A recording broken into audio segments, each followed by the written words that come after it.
Dr. Sharma has been here with us, and we've had an awesome time with him. I really like the scientific method that he brings forth.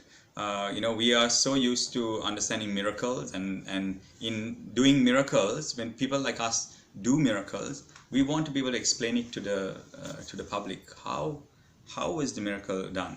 And for that, we need scientists. And I think Dr. Sharma is a awesome scientist who is also open to spirituality, and that's what's great, because very few scientists in the world today are open to things that are metaphysical or spiritual. My personal take as a Christian priest is that every miracle can be explained scientifically, and science and spirituality don't need to clash.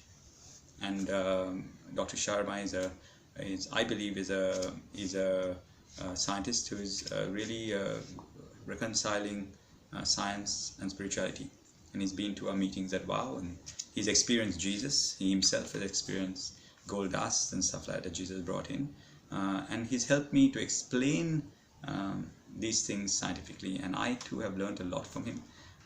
We've learned to exchange how energy is transferred, and we've done some very cool demonstrations that I think the world will see, and we'll be able to explain how spiritual people can use science and the methodologies of science to be able to really benefit humanity. So I'm planning to work long term with him, and this is his first trip to Sri Lanka, and I'm sure he'll be here again. Thank you, sir. Thank you very much, Dr.